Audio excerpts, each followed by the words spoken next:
Probably the design, the whole design process is one of the funnest parts of what we do. Yeah, MYST was different because right up front from the beginning, we had to sit down and spend a good month or over a month. It was about a month and a half. Every day just designing all the worlds, all the everything involved with it. Sitting down and going over puzzles and whether or not they'd be too hard or too easy, and whether or not they fit with the story, because there was so much story that was being developed at the same time. Right.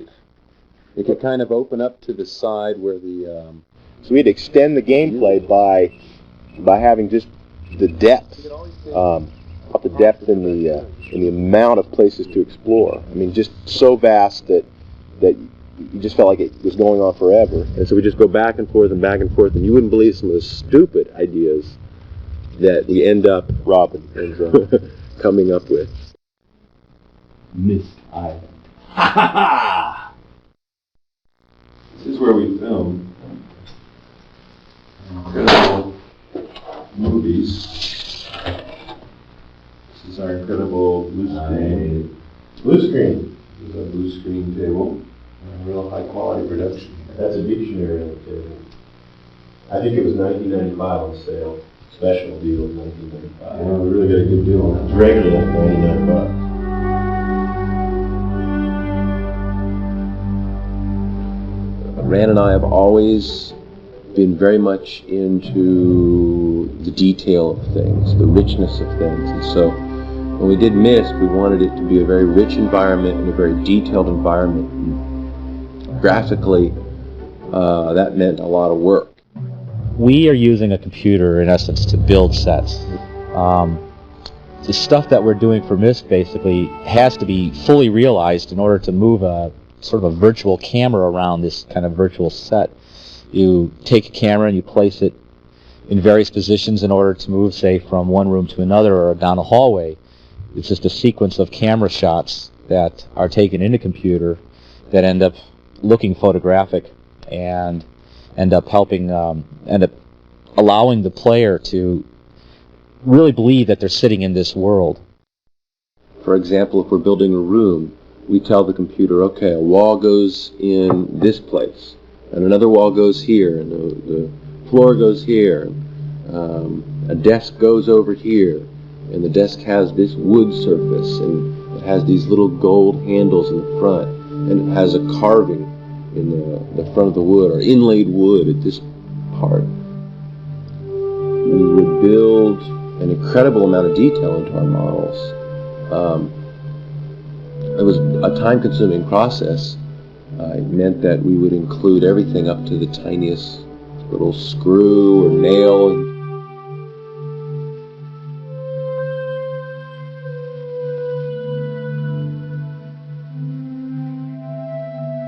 I started off kind of seeing it from an artist perspective. I would look for the most interesting scene that I could come up with. But the problem I ran into is that every time I made it look interesting, it didn't work for the interface because it was unrealistic. I mean, you don't look at everything as a composition. When you're walking through a room, you're either just walking through a room or you're stopping and staring at everything. And the hardest thing for me was to try to make that transition from trying to make everything look really pretty, composed, and make it work as far as interface goes.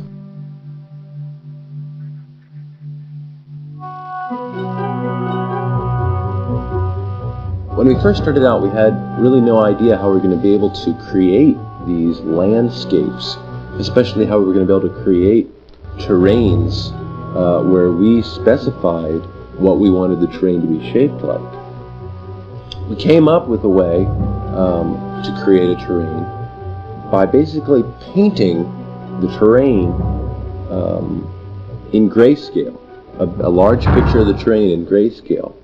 The light areas of that grayscale image would represent the areas of the terrain that would lift up very high. It would be very high, like a mountain or a hill, for example.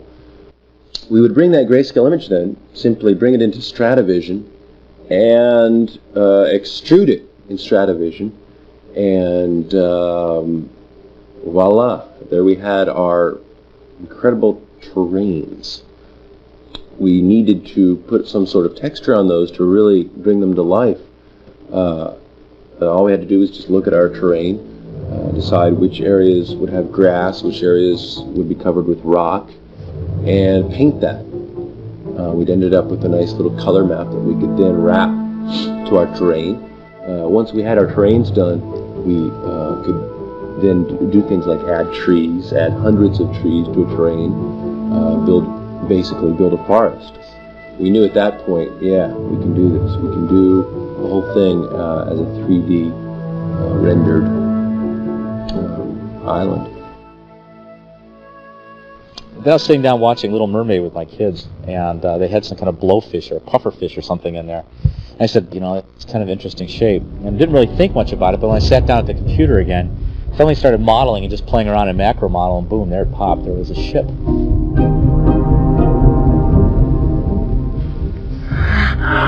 Oh!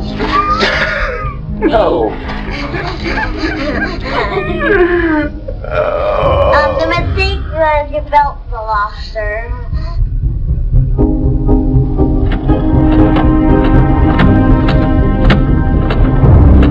In order to figure out what sound, I'd have to wait until they actually finished the art, put it in context, and then I could say, ah, that's the kind.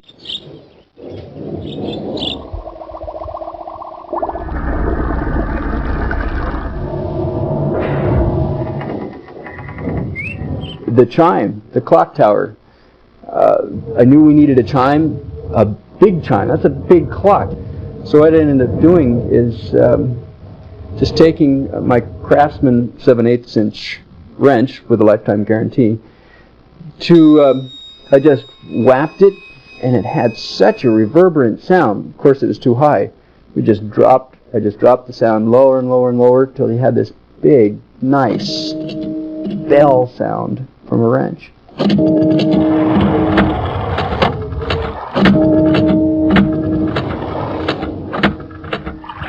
Ah, the most hateful sound. It had to be the bubbles. What you hear are actually bubbles in a toilet. I tried big tubes, little tubes, sticking it way down there, you know, in the part where the trap goes down, and finally got it, but that was the biggest pain. Oh, Cirrus, Achenaw.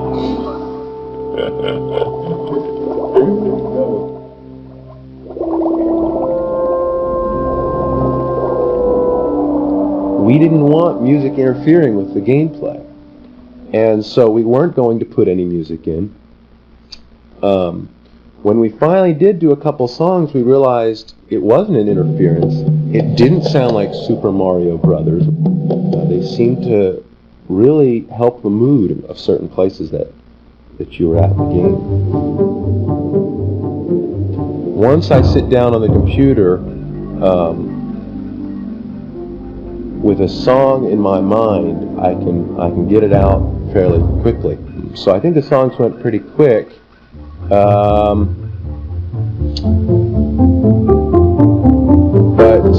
Yeah.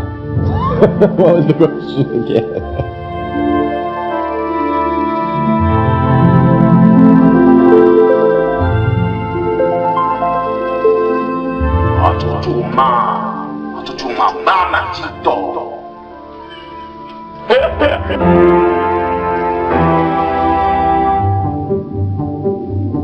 The biggest problem during the whole development was the CD-ROM speed. First thing we did was crop the images down to 8-bit using adaptive palettes for each age.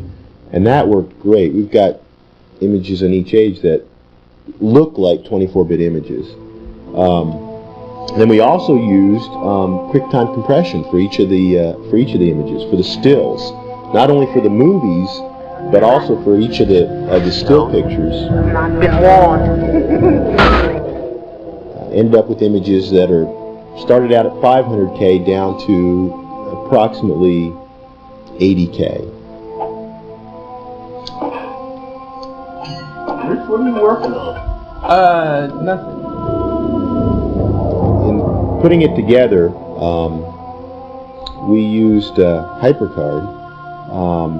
as a shell, basically. And then John Miller from Simplex, we worked closely with him on the color X commands to take out anything that wasn't necessary for getting the color to the screen as fast as possible. Cheat. I missed the other one too.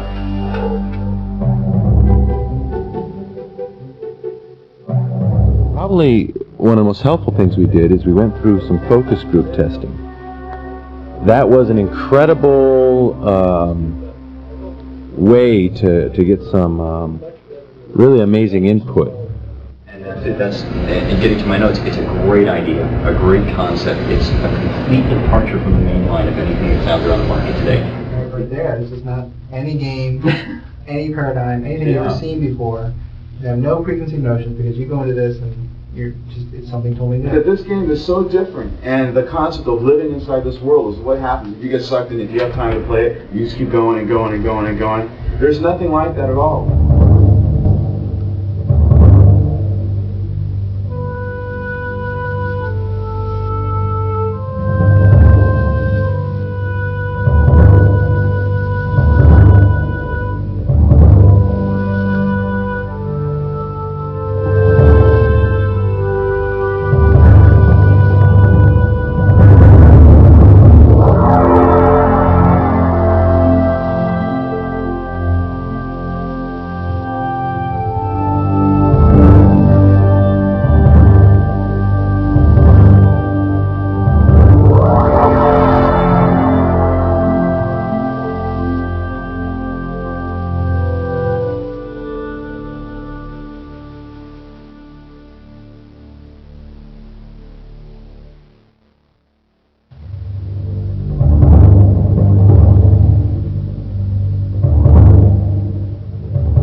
It wasn't like we knew the ropes going into Riven. The world was just so different. We were kind of like we were stumbling around trying to find a style for this thing. Most of our stumbling around was still a little bit too much in the direction of MYST. It still had a kind of that romantic architecture. We were determined to do something better than what MYST was. We just wanted something that was more dynamic, more alive. Riven became much larger than what we could have imagined.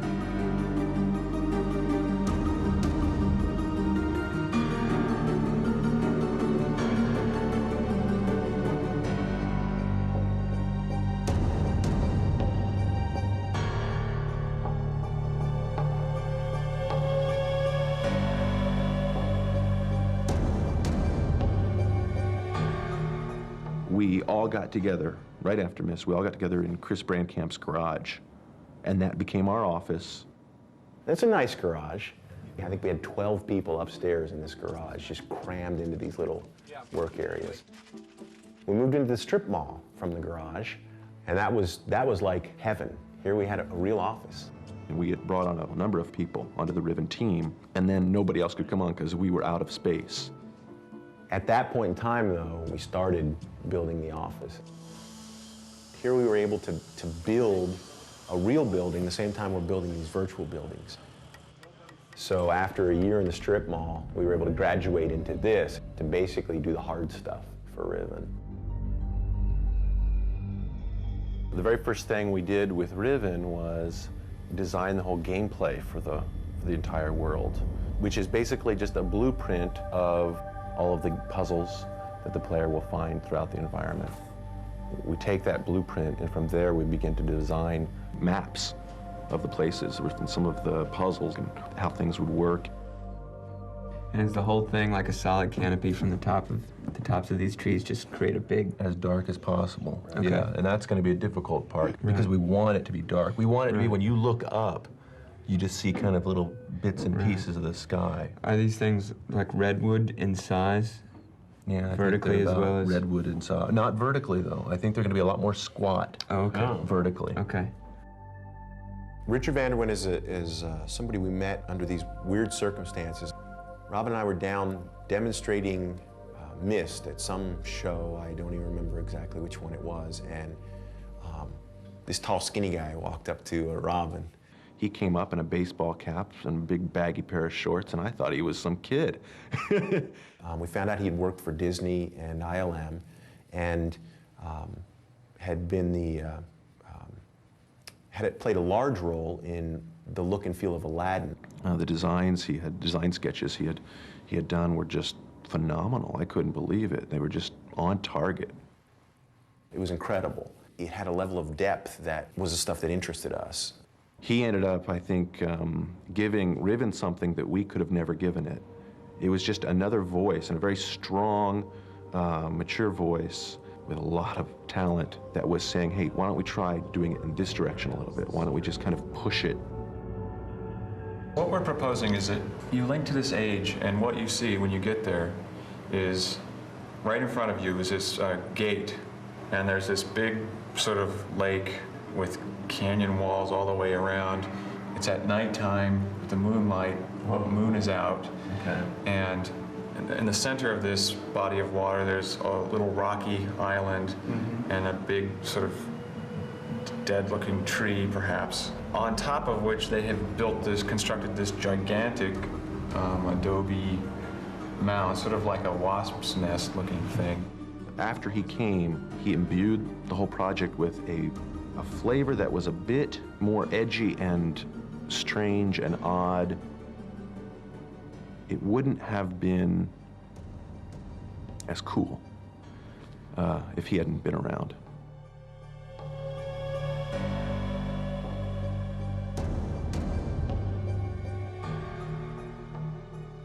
Riven became a place to us as we were designing it. Richard and Robin were picturing themselves there. It was part of what we were doing. Our attempt was to make elements in the Riven world look old and used and broken in. Because you see a lot of computer-generated art that looks plasticky or new or somehow strange. It doesn't look real. We're used to weathered things. That implies reality. The trip to Santa Fe came out of our need for textures. It's as simple as that. So we got pictures of wood and doors and sand and stucco. We wanted to take a lot of pictures of, a lot of nice adobes and woods down there. Very old, kind of weathered wood doors and things like that. So we could map them onto our geometry. The huts, the village huts, those are all Santa Fe textures. Even the village doors, all from Santa Fe.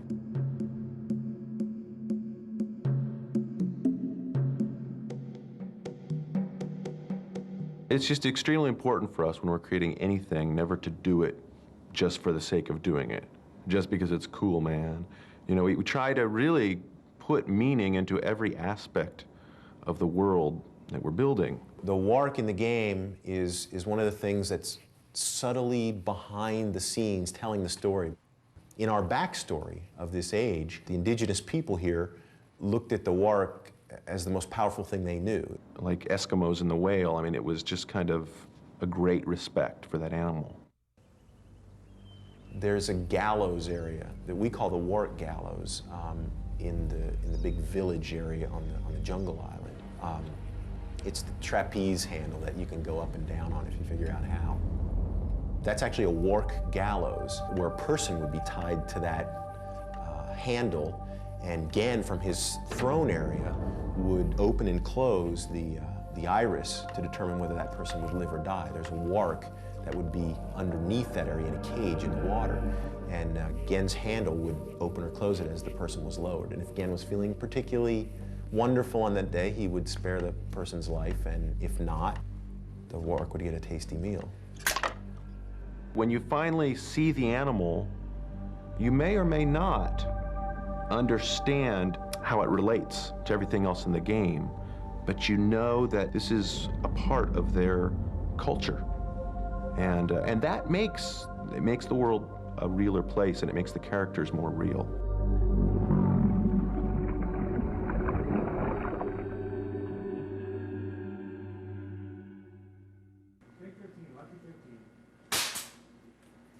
How's it going so far?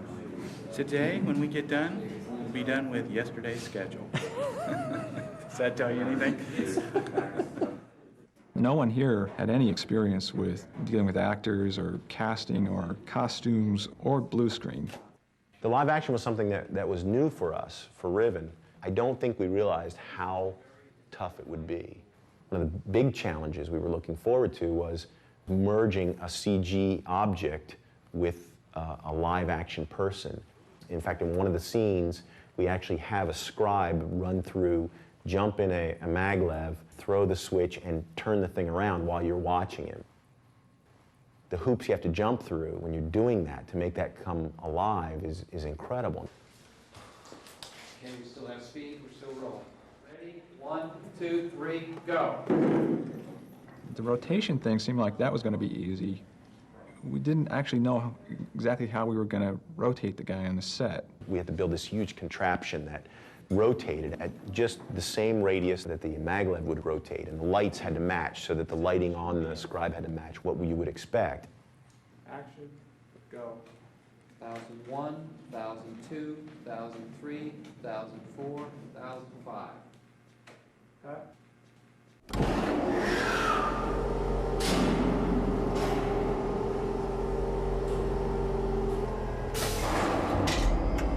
It ended up being, from our point of view, a very spectacular effect. Hopefully, from the player's point of view, it just looked real. That was what we were shooting for.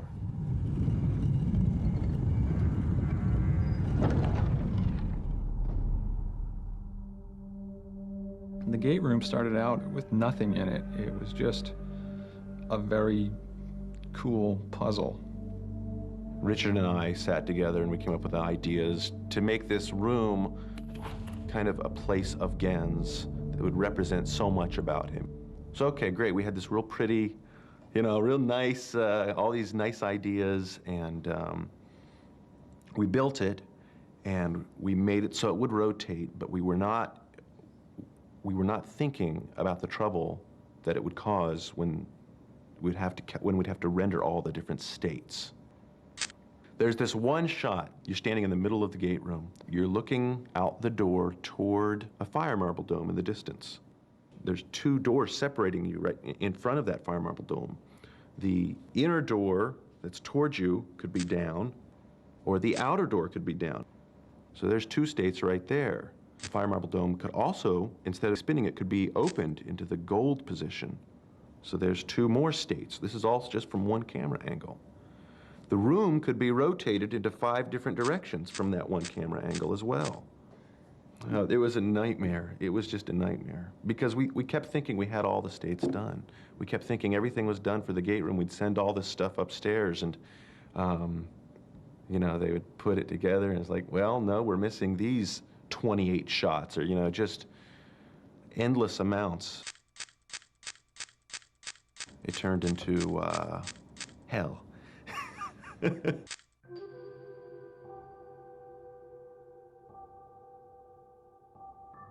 One strange thing about making a world like this is that there's no sound to it until you're done.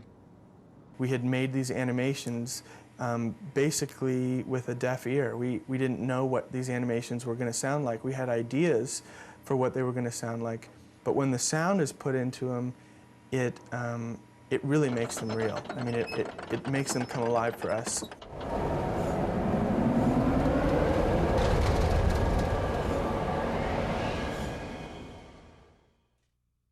The basic thing that we're doing with these, with Riven,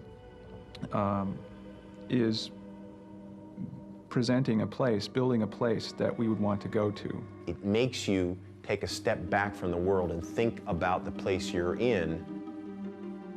The best feeling of all comes at the very end when you finally get to see how all those things that you designed, all the complexity that you put into this environment and just hoped it would work, it comes together and it works.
When we found out we had gotten the contract to do MYST III, I mean, it was such an overwhelming honor. The only thing you could really equate it to is being in the film industry and having George Lucas say, "I'd like you to make the next Star Wars for me." There were certain themes in the game that we really wanted to stay consistent with, but we also wanted to add technology that would let the player look 360 degrees around them. We're not hiding anything, it's a complete world.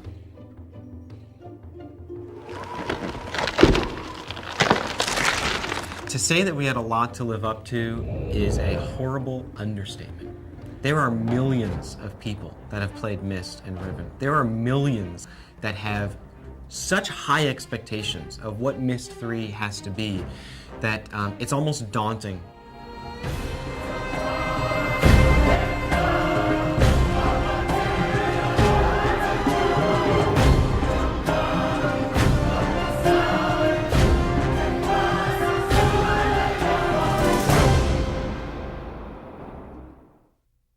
MYST was a remarkable product when it first came out in 1993. A company by the name of Cyan produced the product. It's a phenomena in the game industry. No game has ever sold that well. The premise behind the MYST series is that this culture called the Dunny have found a way to link to the infinite possibilities that there are in the world by writing these books. And essentially, the great thing about this from a designer's perspective is that you can let your imagination wander. Anything that can be imagined exists somewhere. All you have to do is write it.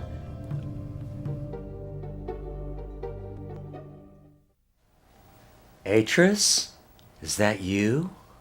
Come to rescue your book so soon? The really early decision that we made was to try to create a story context that would really offer us the opportunity to create a lot of deliberate puzzles. The lesson age concept gave us a great foundation to start from. My sons, I promised to teach you the secrets of my ages. This world is the idea behind the lesson age concept began with a question. I was looking at MYST Island from the original game, and I was thinking, why would someone who has the ability to write a link to a world with such diverse and unusual elements within it?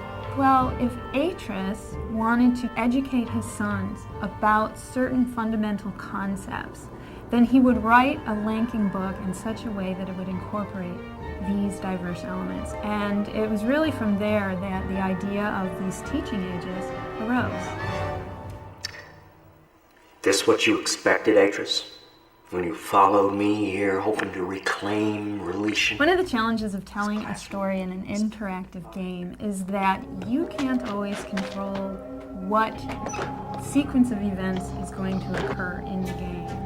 So in order to make a story work in Exile, we had to come up with ways in which we could tell the story from various directions. What's the matter, Hectors? Can't remember how things work? You'd get snippets of the story the more you progress through the game.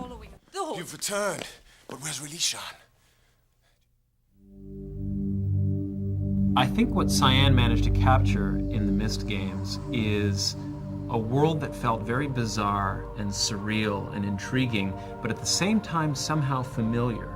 They would take these things that were perhaps medieval or Baroque and juxtapose them in a certain way that was impossible in our own world. And I think that made it very accessible for a lot of people. What I really wanted the designers to explore was the boundaries of what was defined as an age. In MYST and Riven, you see an age as this island within sort of an endless sea in this world. And for us, that could be anything. The environments of Exile aren't meant to be intimidating.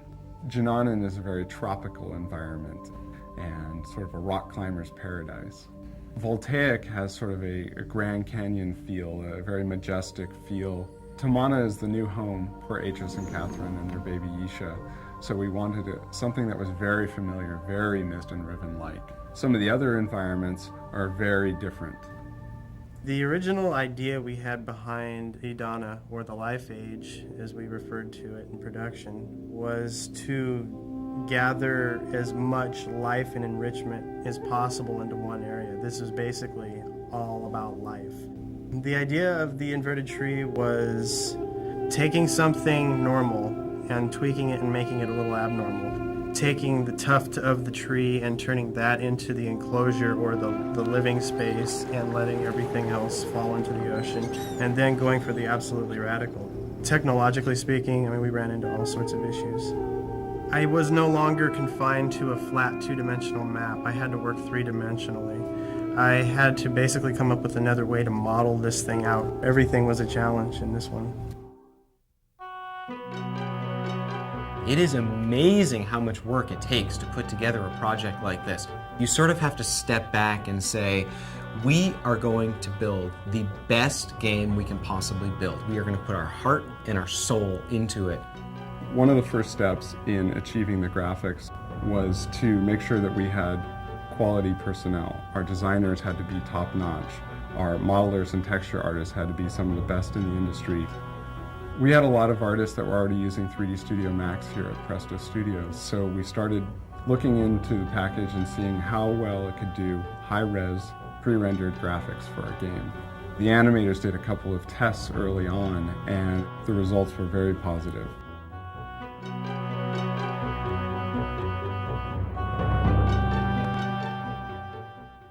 The first challenge I faced on the Age of Junanan was building the terrain. I started out with a low poly proxy surface, which let us mass things in really quickly. Then I took that and subdivided it down with a subdivision surface technology in Max called NURMS. Basically what this does is takes this kind of square, flat, low poly surface and smooths it out so it looks nice and smooth and organic. The next step of the process is to paint custom displacement maps for each of the pieces of geometry that will be in the terrain. And so what that allows us to do is actually paint the geometry instead of having to hand model every crease and bump and edge that goes into all this complex rock and terrain. One of the last things that we do when we're working on MYST III is something that we've kind of dubbed the Greeble Pass. We go ahead and go through the entire age and add things like grass, weeds, debris, you know, just the kind of things that bring the age to life.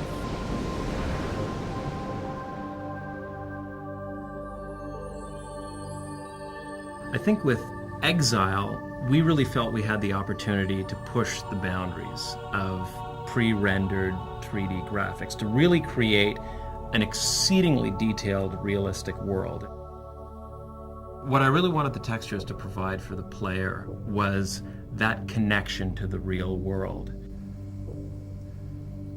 The texture artists had a fairly large resource to draw from in the library that we've created over the last 8 years of developing photorealistic adventure games. But for Exile, in fact, we really found that the things that we were doing were so different that we needed to find new source material for almost everything that we did.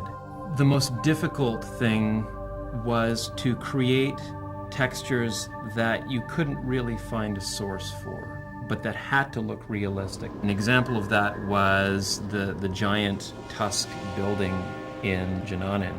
That texture had to be very recognizable as being sort of a bone-like structure, and yet the scale of it was just absolutely immense. And that texture had to hold up both from a distance without repeating and up close where you could see every little bump and crack in it.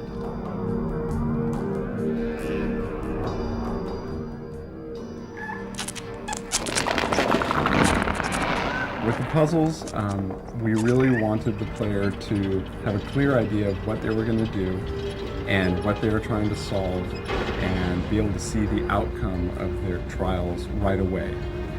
We decided to do prototypes very early on. We would do 3D animations to show what things might look like and how you would interact with them.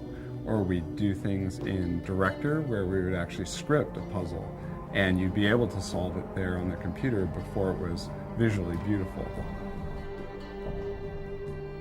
One of the things that we really felt we needed to do was to educate the player and prepare them for the challenges ahead.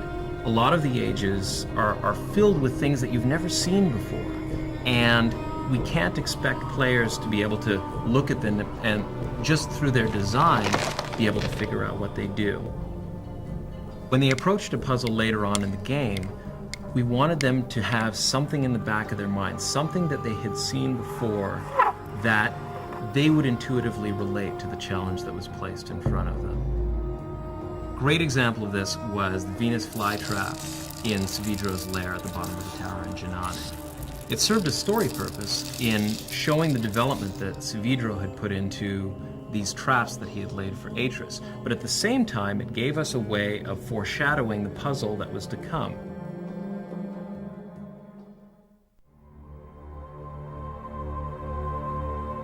In my own opinion, I think that lighting was probably the most powerful tool that we had in creating these worlds. The mandate that I really put on each of the animators was to, with every scene that they created, to create something that would be a back-of-the-box picture.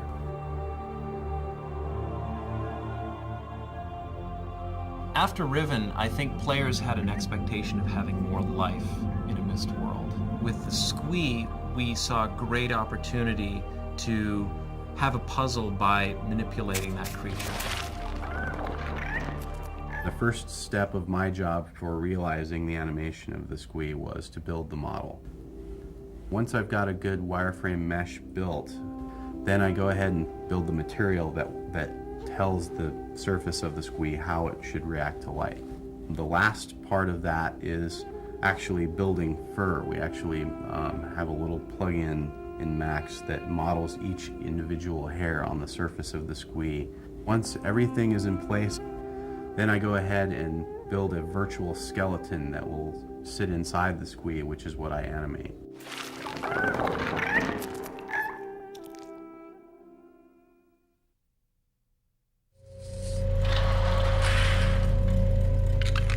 Almost every animation in the game requires a very specific sound. The ocean water lets you know that there's this vast ocean out there. A little bit of wind makes it feel real. So when sound first comes in, it really sets the mood for the entire environment. Creating a sound effect, because of the meticulous detail in Exile, it's never quick. Organic sounds are very difficult to create because of the tools that I'm using. But on the flip side, a mechanical sound is much more involved. Some of the sounds that I use in, for instance, the observatory are extremely mechanical. Every process within that observatory is powered by this huge clock-generating, mechanical, looping, rhythmic thing.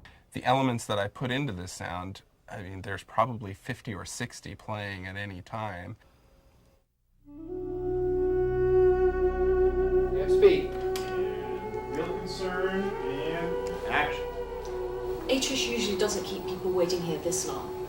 He's just been so concerned about his books. MYST III was a very complicated video shoot. There was a lot of very specific camera techniques, lenses used, that type of thing. Every single light that was in the computer-generated world, we would match on stage with a real physical light. And we'd use all kinds of gags, things to block to simulate leaves, or cutouts to simulate doorways.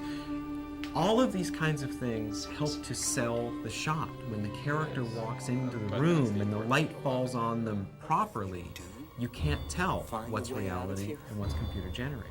I suggest that you think very carefully about using it. Because the one thing I know about linking books, the doors they open don't close behind you. We had a really tricky shot in Exile. The idea was Atris walks in one end of his study and Savidro sort of links in behind. And we wanted to have this single continuous shot where the camera turns and looks at Atris and then turns all the way around and sees Savidro. The final composite with all of its elements actually took place over the course of 2 months. You have 4 pieces of video, you have special effects, you have the fire, you have the curtain falling away, and on top of that you have the camera swinging around, wherever it wants to go. Getting that effect done in the can, looking right, was probably the most difficult video I've ever had to do in my entire life. Basically, we take the original footage, which is shot on blue. We knock the blue out of that, so all we have is the character that remains. We drop the character on top of the background, and that gets us 80% of the way there.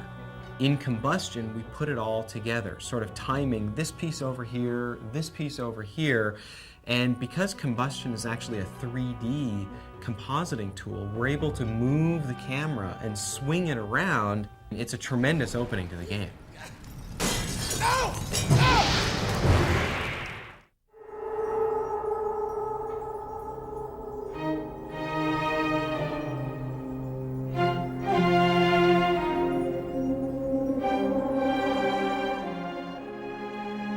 The most challenging aspect of doing a score like MYST III is that you really don't get a chance to see the game until very near the end, and by that time your music's written. I began to develop themes very early on. The main character has his own theme, and he has sort of a dark and a light side to his personality, where you have the really dark, tortured guy, and then you've got, his sort of childlike self with a boy soprano, actually singing the exact same music, but it takes on a whole new meaning.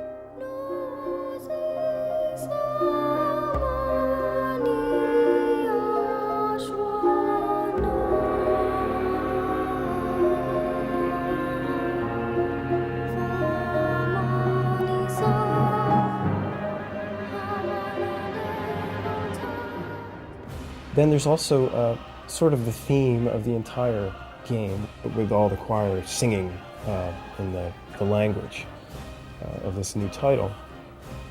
I sent the first draft to Presto and they're like, okay. And it was a really a fortunate place to start, because that really was the umbrella under which everything else could be tweaked and developed. The music is the unseen character in any media form. It does become something that the listener may not really be thinking about, but yet affects their perception of what's actually happening on the screen, whether it be a computer screen or a television or movie screen. Meeting the Dunny, those brave men and women who are building a new life for themselves, I realize I've been given another chance as well. We designed this unseen character together, between Presto and myself, to heighten the drama, to heighten the experience.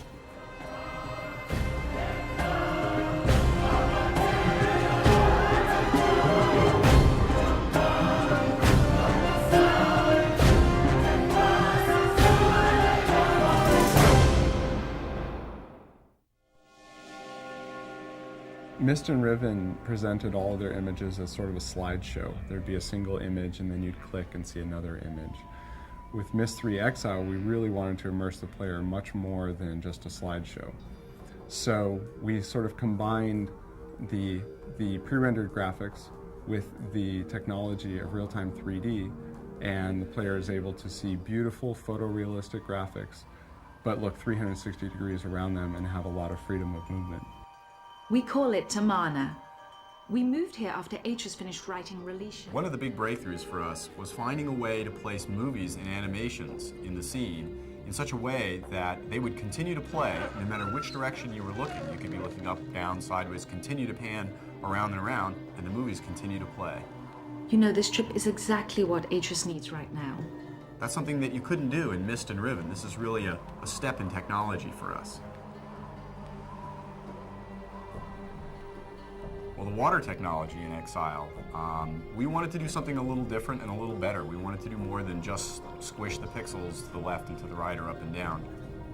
One of the coolest features about the water technology is the way we gave it the appearance of fading off toward the horizon. It really gives you a strong sense of distance when you're looking at the scene.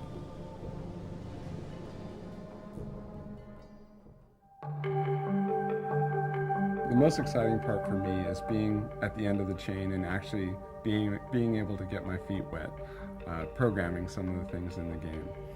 The building of the worlds probably takes one person a month or 6 weeks per world. It's fairly easy to get the navigation working and the animations in, but the implementation of the puzzles is usually the challenging part. In a real-time game, the graphics are drawn every frame, maybe 30 frames per second while the player is playing. But because Exile is a pre-rendered game, that means we're generating the graphics much earlier and they're fixed. We have to account for all the possibilities. This sometimes causes quite a headache for all the people involved because a puzzle may have 60 to 100 to 200 different possibilities, all of which have to be accounted for before the player plays the game. It was pretty amazing to see the first environment come together in the game. All of the different parts that had gone into it and we'd reviewed for months and months suddenly came together, and we were actually able to experience the environment as a player would. This is about as close to virtual reality as you might get. The greatest thing about Exile is I really feel that we achieved everything that we set out to achieve. We have a great game that sits as the sequel to MYST and to Riven. It is true to the story. It is true to the characters. The ages are beautiful. I think people are going to remember this game for a long time.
When Ubisoft approached me to write MYST IV, it was really exciting for me.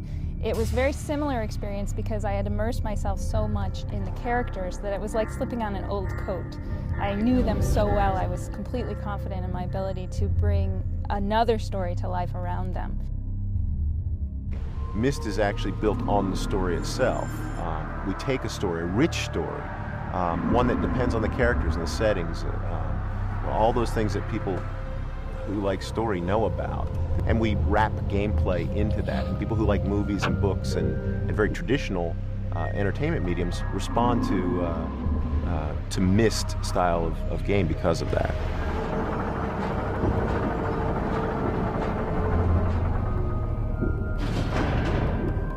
The storyline of MYST Revelation was a unique challenge because for the first time, we were revisiting some of the key characters that played a role in MYST. And that was something that's close to our hearts. Those characters from the first MYST, Cirrus and Achenar in particular, were some of the characters we love to hate. And bringing them back could be very entertaining. And I feel like in MYST IV Revelation, it was done the right way. There's a certain surprise to it, a certain coming home to it at the same time that people who played MYST will certainly enjoy. Les joueurs qui se sont demandé un peu qu'est-ce qui se passait à la fin du premier MYST vont absolument être ravis de voir qu'est-ce qui se passe dans ce MYST, dans MYST Révélation. At the same time, it is a step forward in the license. We're introducing a whole new world and brand new characters that I think players are going to get really intrigued by. And how this new civilization works into the story of the brothers is pretty intriguing. I think players are going to really enjoy it. Le joueur va être vraiment amené à comprendre la psychologie des personnages pour bien progresser dans le jeu, puis pour résoudre les énigmes.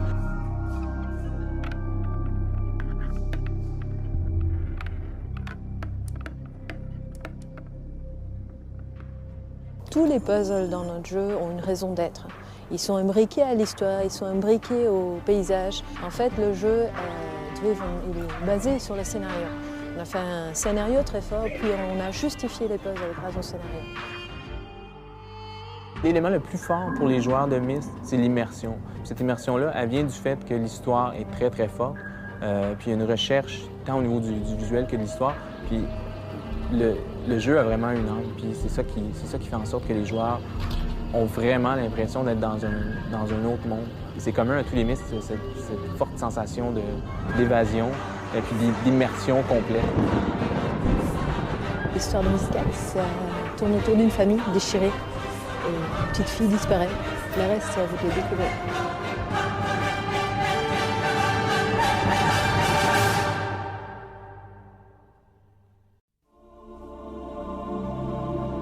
La grande nouveauté de ce MYST, c'est le Comes to Life.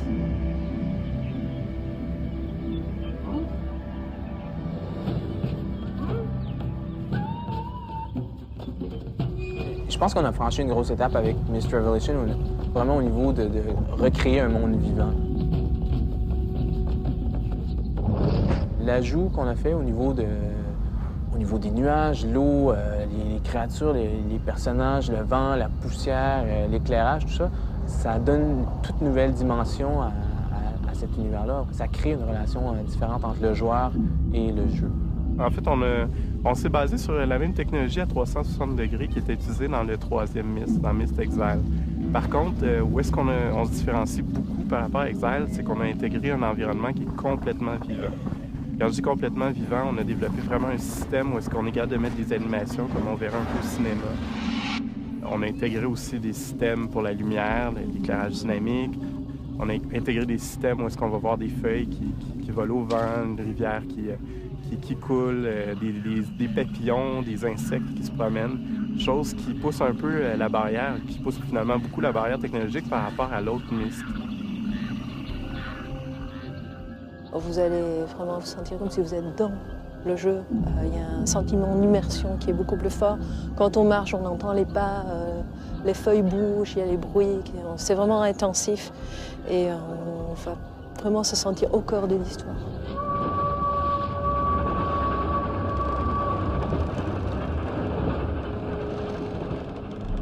Une des choses qu'on a créées pour créer de la vie dans MYST, c'est ce qu'on a appelé les cycles combinés, c'est-à-dire que chaque créature a son petit parcours à elle, a sa propre vie, se déplace sur à peu près 2 minutes, ce qui fait que c'est toujours différent. Tu vas plusieurs fois au même endroit, tu vas voir les mêmes créatures, mais tu ne vas pas forcément les voir faire les mêmes choses en même temps. Et ça donne une impression de vie, il se dégage vraiment quelque chose de pas commun dans le jeu vidéo.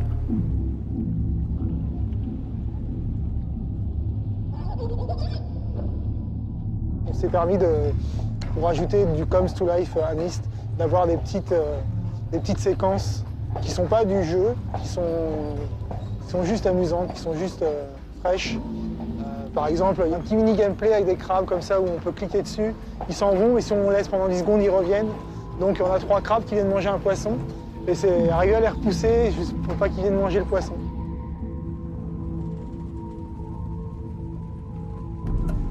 Voilà, Akenar qui est un monde très organique en fait. Là c'est beaucoup d'animation. Enfin, c'est là où on a mis tout l'effort en animation, c'est là où il y a toutes les créatures, on a tout un écosystème. Et en fait, j'ai eu la chance d'avoir des merveilleux animateurs qui travaillent avec moi, qui ont réussi vraiment à donner une dimension, je pense, à ces créatures-là, à les rendre vraiment présentes, vivantes, parce qu'on sent qu'elles existent vraiment dans ce monde. Pour moi, Myst, en fait, c'est un jeu qui peut permettre justement de donner des sensations aux joueurs qu'il ne peut pas avoir dans d'autres jeux, en fait. Parce qu'on lui permet justement de s'arrêter, de voir les situations, d'écouter et de réfléchir. Là, c'est plus l'émotion.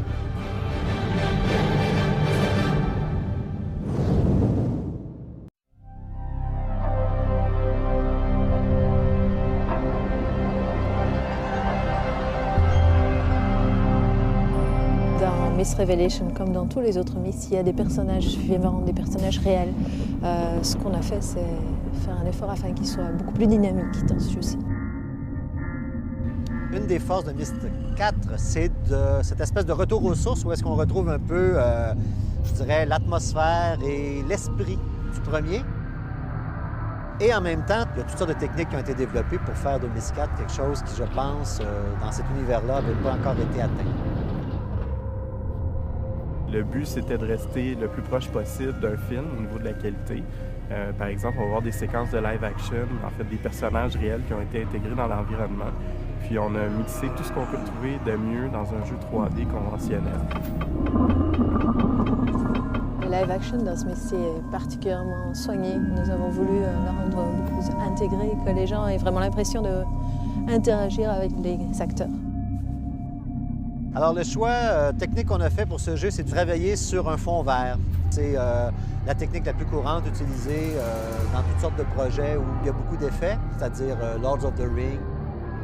C'est assez bizarre de tourner sur un fond vert parce que il faut avoir beaucoup d'imagination. Il faut que tu t'imagines le décor, il faut que tu t'imagines les objets, comment ils sont placés. Au bout de quelques jours de tournage, on s'y fait, mais à la fin du tournage, j'étais assez tannée du vert parce qu'il y en avait partout.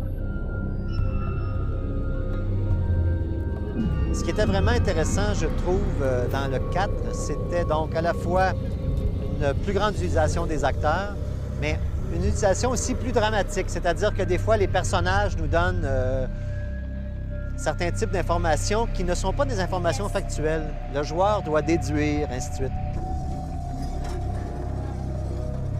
Tous les fans savent que Ran avait dit « je ne jouerai plus jamais dans un Myst », mais nous lui avons dit « sans toi, ça ne serait pas un vrai Myst ». Ran Miller est de retour sur Myst et il est vraiment fabuleux.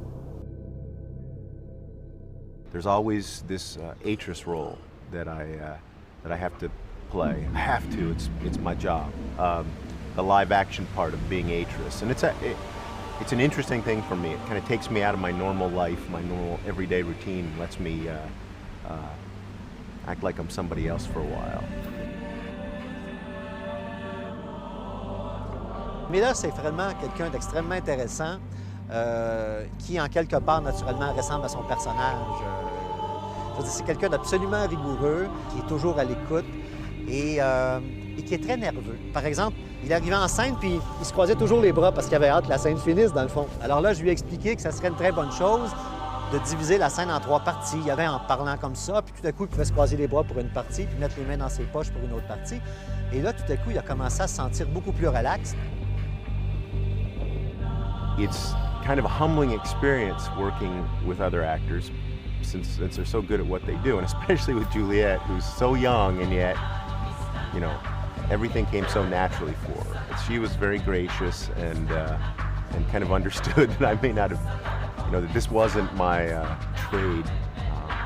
acting, but it actually worked out real well. There were some scenes that the back and forth was kind of fun. I actually have daughters, and so some of it felt very natural in that way.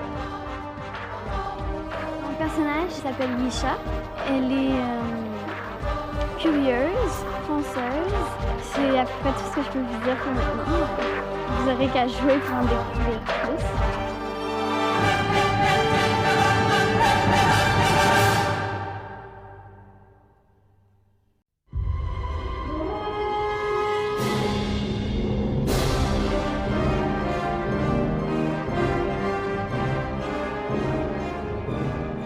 On est un peu comme dans un très bon film, la musique, disons que tu prends un film de suspense, d'aventure et tu enlèves le son, mais il n'y a plus rien. C'est la même chose pour MYST. Et traditionnellement, la plupart des MYST ont un très bon score et une très bonne musique. Pour un jeu comme MYST, c'est sûr qu'il y a une quantité phénoménale d'animation à bruiter. On a dû passer plus de 2 mois à faire le bruitage organique, afin de sonoriser les différents puzzles, les créatures et le live action. Bien, premièrement, le joueur va avoir la sensation de déplacement. Donc, le joueur, lorsqu'il va pivoter sur lui-même, il va avoir un petit son de footstep, un score qui va être lancé à tous les 90 degrés. Nous avons essayé d'apporter une plus grande immersion aux joueurs dans les différents environnements, ce qui permet aux joueurs d'avoir une sensation du toucher. Donc, si le joueur frappe, par exemple, un arbre, il va sentir la résonance de l'objet en question qui a été frappé. Ou si le joueur se trouve devant le bureau d'Atrus, qui est le personnage principal, il va avoir la possibilité de cliquer sur le volume, le livre qu'on retrouve, la petite lampe, les feuilles de papier, et à chaque fois sentir une diversité, une variation des sons lancés par le clic. On a créé une variété d'environ 150 textures sonores originales afin de sonoriser tous les différents objets qu'on peut voir à une distance de portée de bras.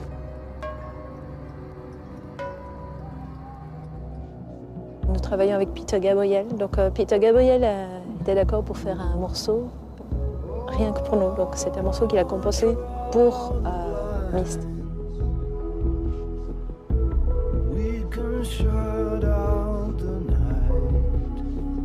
Le MYST précédent avait eu de très très bonnes revues grâce à la musique de Jack Wall, donc nous avons décidé de retravailler avec Jack Wall cette fois-ci. MYST IV was one of those things that took about 2 years to materialize. The main theme is based on a specific age that has interesting people in it. That's all I can say, really. The inspiration came from the artwork and what I saw on video. The score is very much influenced by the story itself. So the rest of it is inspired simply by the way the ages look and the way they feel, and I try to make it sound just like it looks, if you know what I mean. They're so unique looking that it creates a unique sound, I think. One way we could really improve on this game is to make the music kind of work more interactively and more with what was going on, with the drama and the storyline of MYST IV. MYST is the kind of thing where I have a lot of freedom to do things that you normally can't do with a score. I mean, what you heard today, we were recorded for 4 hours today here in Bratislava with the Slovak Radio Orchestra. That stuff, as you hear it go down, sounds really like traditional film score, right? Because it is, it's what it is. But that layered with other elements from my palette and the palette that goes on in other parts of the game make it, one, more seamless, but also another MYST-like.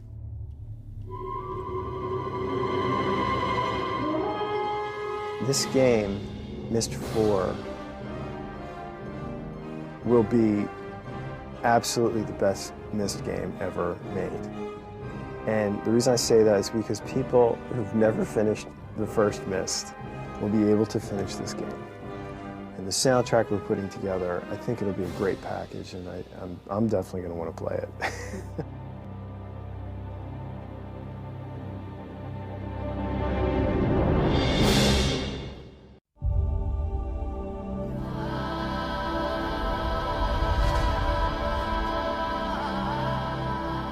tout a été fait, je pense, pour que les fans de Myst se retrouvent instantanément, aussitôt qu'ils vont mettre le pied. Le premier événement du jeu va être une référence directe aux autres Myst. Donc, je pense qu'ils vont adorer ce qu'ils vont trouver.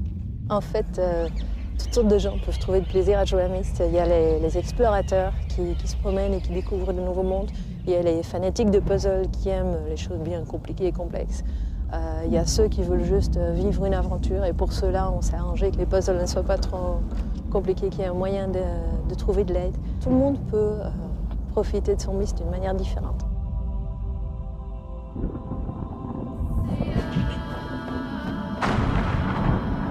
On voulait être sûr que les gens aient du plaisir en jouant. On ne voulait pas que les gens arrivent à un puzzle puis se disent « Ah, ce puzzle-là, il ne tient pas debout, c'est l'enfer ». Alors, ce qu'on a fait, c'est d'abord, on dessinait, on décrivait les puzzles, on les faisait tester par des gens sur le papier. Puis on les faisait en low resolution, on les faisait retester, on les faisait en high resolution, on les refaisait tester, et puis après, dans le jeu, on les testait encore. Et tout le temps, on ajustait de manière à être sûr que ça corresponde à ce que les gens attendent.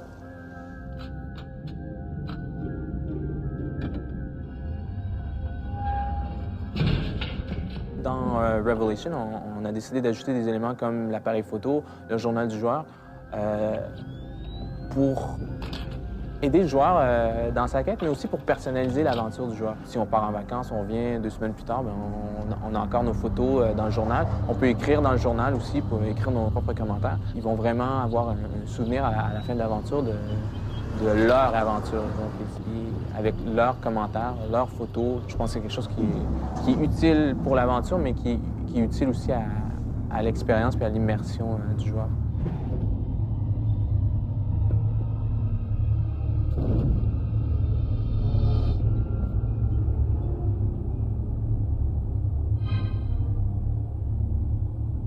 Il y a l'amulette. Si l'allumette est claire, on peut cliquer dessus et on voit ou on entend quelque chose qui s'est passé dans le passé. Ça nous aide à comprendre ce qui se passe maintenant. Le zip mode, c'est un moyen de passer rapidement d'un endroit à l'autre. Ils se disent « Ah zut, j'ai envie de revoir quelque chose que j'ai vu tout au début, il y a 3 heures. » Ils n'ont pas envie de remarcher jusque-là. Nous, on a des petits écrans qui montrent des endroits où ils sont passés. Ils cliquent dessus, ils sont de retour directement de là où ils viennent. Périodiquement, on vient valider les hypothèses du joueur. C'est très important pour le ramener sur la bonne piste. Puis souvent, les gens ont juste besoin d'un petit indice. Je pense que le help system est là pour ça. Le challenge, c'était on voulait que les fans soient servis. Ceux qui savent ce qui s'est passé avant, on voulait qu'ils comprennent. Mais on voulait aussi que quelqu'un puisse juste aller ramasser Myst, le jouer, et qu'il soit capable de jouer sans connaître ce qu'il y a derrière. Donc les fans vont lire, éplucher les livres, comprendre le détail de l'affaire. Les non-fans vont avoir une très belle expérience sans devoir aller dans ce niveau de détail. Il faut voir Myst comme une expérience de jeu, comme un bon moment à passer. On a voulu vraiment plonger le joueur dans une nouvelle aventure, dans un nouvel univers et dans une nouvelle expérience de jeu. Je crois qu'on a atteint notre but.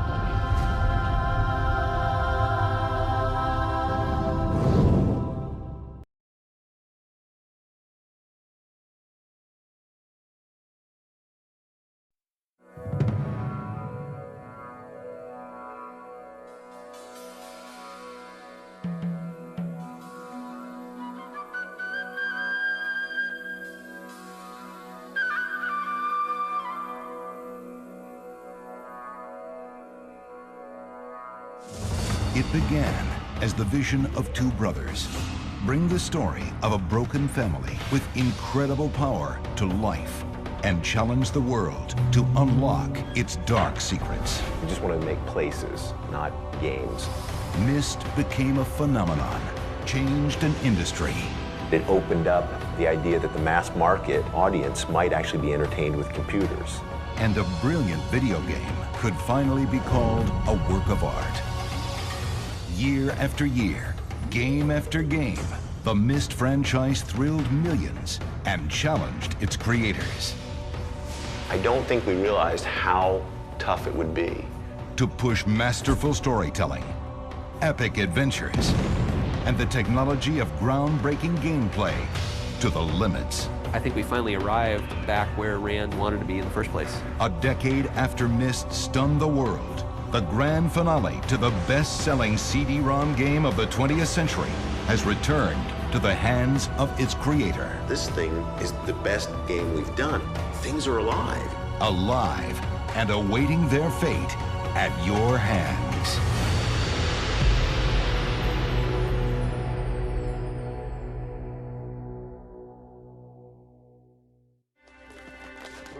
Of all the players in the Myst saga, no one is more surprised at its incredible success than creators Rand Miller and his brother Robin. As the sons of a preacher moving from town to town, Robin and Rand's love of adventure came from travel and books. Growing up with Lord of the Rings and the Narnia series, authors that built places definitely shaped us. After college, Rand was programming software at a bank. Robin was pursuing his interest in art and music. In 1987, they decided to combine their skills. Cyan was founded by my brother and I, really for the purpose of making worlds. And we just wanted to make places, not games. With 3 critically acclaimed children's products to their credit, the brothers decided to try their hand at a game for adults. To Rand, mature meant sophisticated, not guns or gore. Instead of using violence as a hook in Myst, we used a story that draws you in. We start with the history and the idea behind why this place is here, and we actually add gameplay to that. Their new project would be an adventure with story-driven puzzles, set on an abandoned island. Players would have to uncover the dark secrets of the family who once ruled it. Taking Myst from paper to screen with 1991 technology was a serious challenge. We were intent on making the images from Myst look as realistic as possible. The computers at the time, there was no way they could show those images in real time. So we built these images to be still images that we would render. Playing movies on the computers at the time required movies the size of postage stamps. So we had to design that into the game. The team packed Myst with 2,500 rendered shots and 60 minutes of animation. Every button, handle, door, and character was animated as a QuickTime movie and incorporated into a slideshow to simulate a player's progression. To save money, Robin and Rand tackled the acting roles essential to the storyline. As in life, Rand would play the guiding force behind Myst. Catherine, my love. Atris. Something terrible has happened. It's hard for me to believe. Most of my books have been destroyed. Organic layered sound design added a rich dimension to the game. We've always gone to great extremes to try and add in realistic sounds, and we're just as particular with the sounds as we are with any of the graphics. Oddly, we weren't going to put any music in Myst when we started. Robin wrote a few pieces just as an experiment. The music gave it such an emotional feel that we immediately switched gears and said, okay, we've got to put music in here. After 3 years of intensive work by a team of only 7, Myst was unveiled. Rave reviews in Newsweek, the New York Times, Rolling Stone, and leading software awards generated attention. Myst also had a powerful PR machine, not a high-priced agency, a growing fan base singing its praises on the web. By 1997, Myst was a phenomenon, earning more than $130 million, the first game to rival a Hollywood blockbuster. It opened up the idea that the mass market audience might actually be entertained with computers.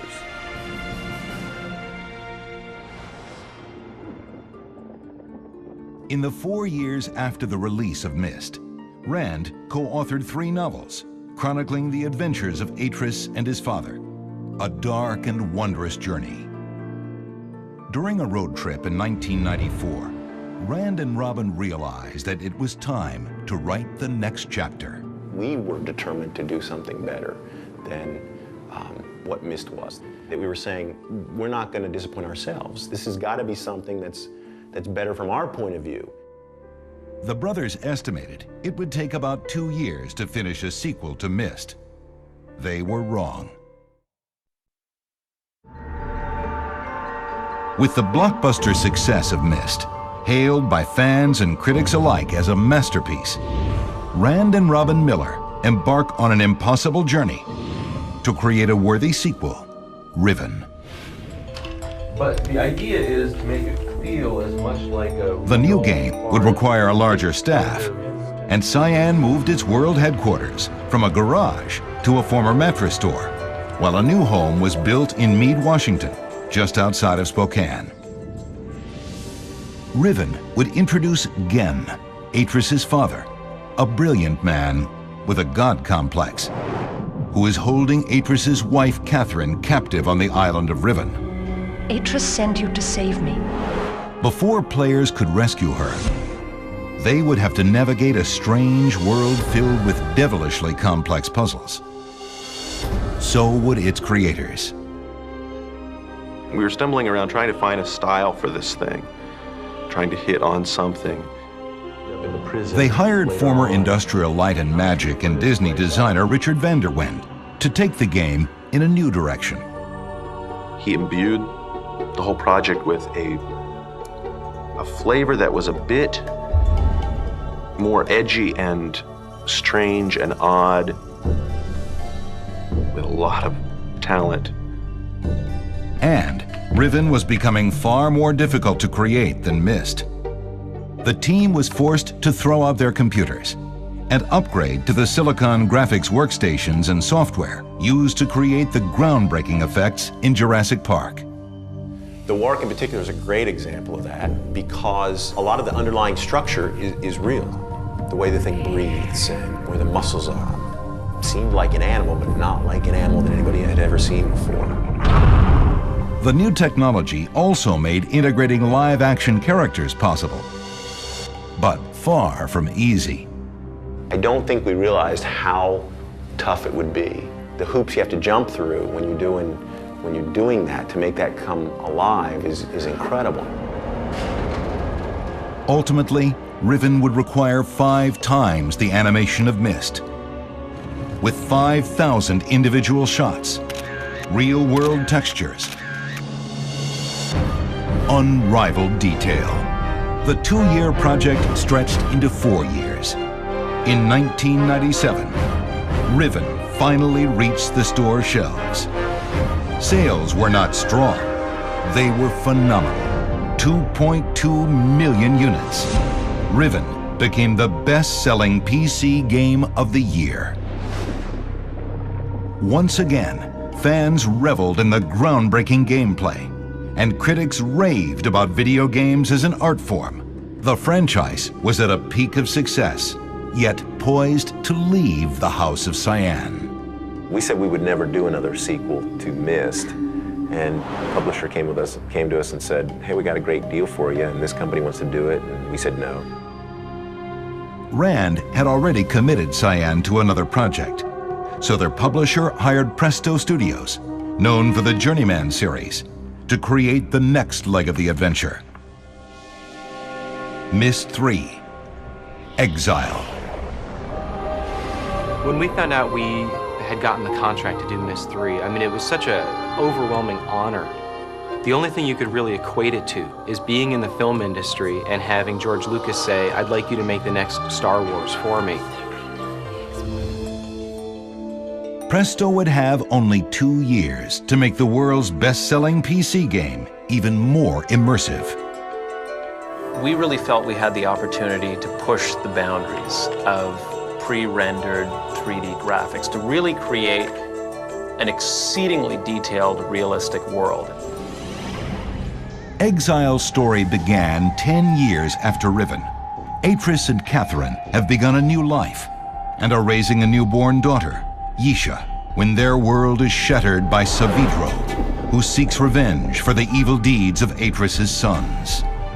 My sons, I promised to teach you the secrets of my ages. The really early decision that we made was to try to create a lot of deliberate puzzles. The Lesson Age concept gave us a great foundation to start from.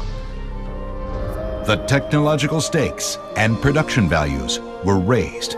Each of the 5 mystical ages needed a separate team of designers, modelers, texture artists, and animators.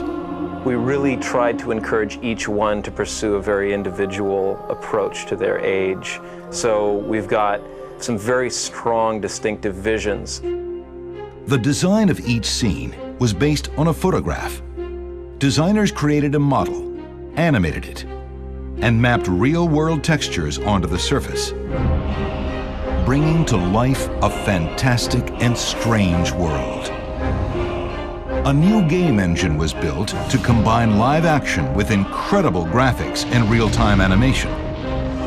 Myst fans would soon be stunned to discover a 360-degree panoramic view and the ability to look in any direction. The player really feels like they're there. They can look up at the sun and see it glaring in their eyes. They can look down a ladder and climb down it. In May of 2001, MYST III, Exile, was released and embraced by Myst fans and critics alike, immediately topping PC game sales charts.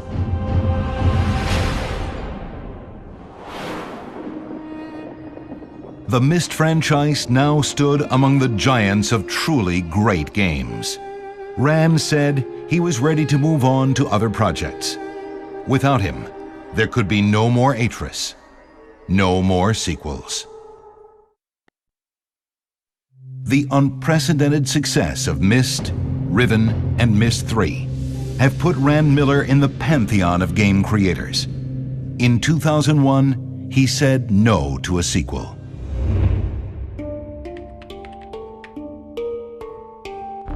MYST IV would instead be created by Ubisoft's development team in Montreal. Fans wondered if the franchise and the story would continue to thrive without Rand at the helm. When Ubisoft approached me to write MYST IV, it was really exciting for me.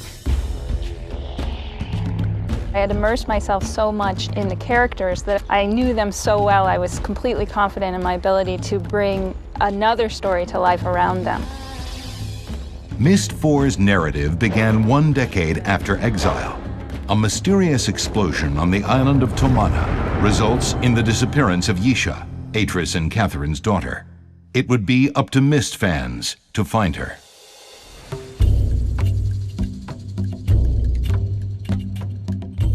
Game designers were determined to add more detail to everything. Clouds, water, creatures.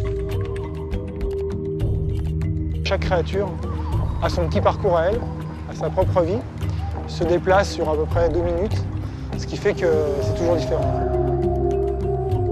To add a new level of realism, developers enlisted the cutting-edge Alive system, artificial life interactive video environment. Live action characters could now be fully integrated with gameplay. Action! Better yet, Rand had changed his mind. Atris was back and in top form. After animators breathed life into the creatures and their environment, cinematic sound design gave them a voice. C'est plus de 2 mois à faire le bruitage organique, afin de sonoriser les différents puzzles, les créatures et le live action. Composer Jack Wall was chosen again to carry MYST's musical torch and create a score as big as the adventure. Un peu comme dans un très bon film, la musique, traditionnellement, la plupart des MYST ont un très bon score et une très bonne musique. In late 2004, after a long 3-year wait, the most lifelike MYST yet was complete. Reviews were stellar. MYST IV, Revelation, had earned its place as a worthy sequel. In late 2003, Ubisoft realized that the MYST franchise had become an epic story of its own, spanning a decade, with groundbreaking gameplay and 4 award-winning titles. The final chapter and grand finale, MYST V, End of Ages, would have to be written, crafted by the man who started it all. Most of what MYST is about is beginnings and endings, you know, kind of things coming full circle, and MYST V is the same way. Development on MYST V, End of Ages, began in early 2004. As always, Rand's deeply personal narrative will embed the new game with emotion and adventure. I don't want to give away too many secrets, but Atris's family situation has changed a bit. In the original MYST, there was a couple of his sons who basically went off the deep end. Bring the red page to me. In MYST V, Yisha, Atris and Catherine's daughter, has gone off on her own. Players must discover where she has gone and what she has done. Ever since MYST, Rand had wanted the games to be fully alive, but the technology simply wasn't there. Until now.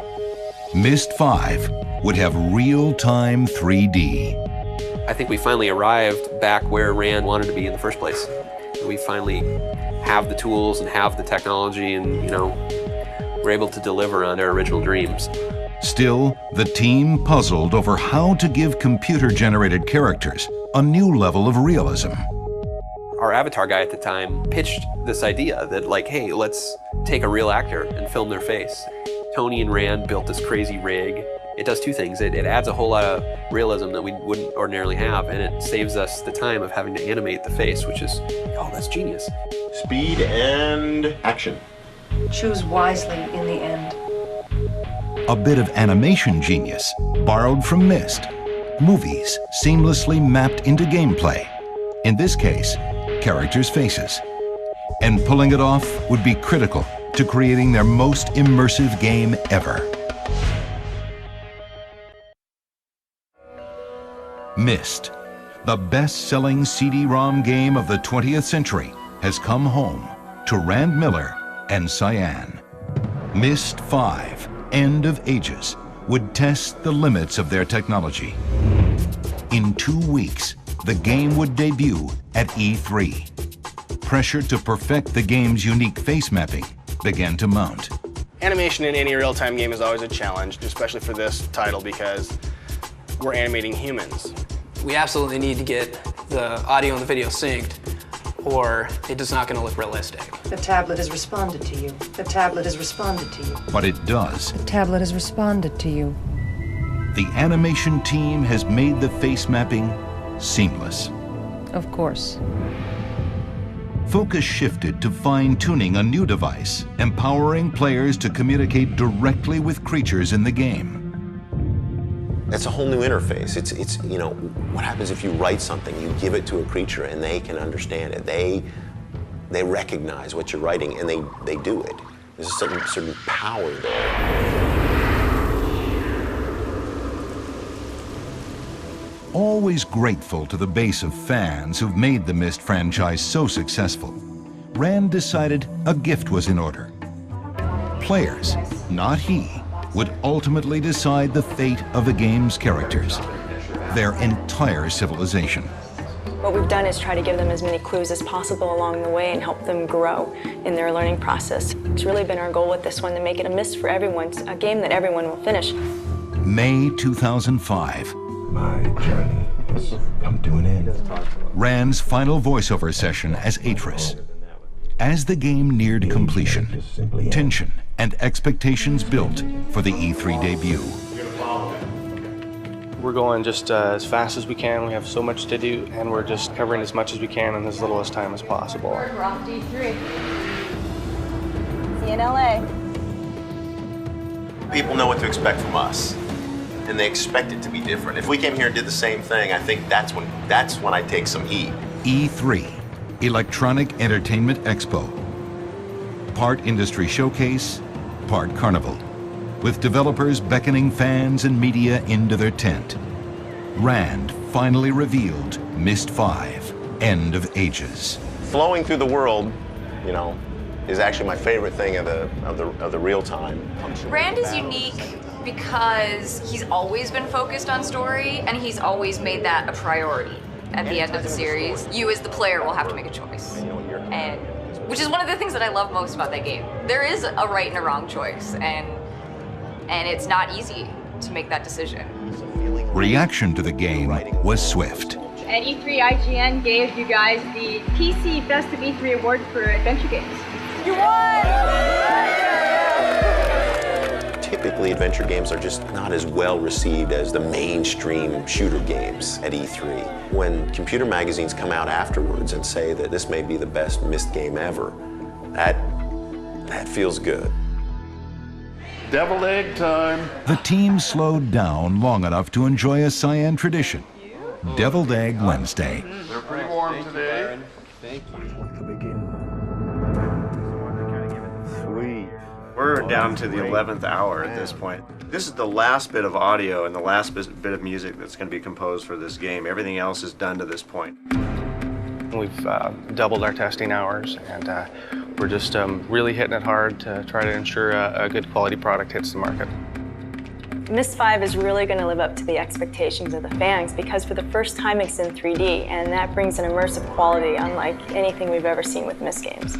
With the last line of code completed, every frame checked, every sound and musical note fine-tuned, MYST's Patriarch released End of Ages. Okay. And closed the book on his creation. With just a simple click of a button and kind of a drag over to this window, off it starts going to our publisher and then the world.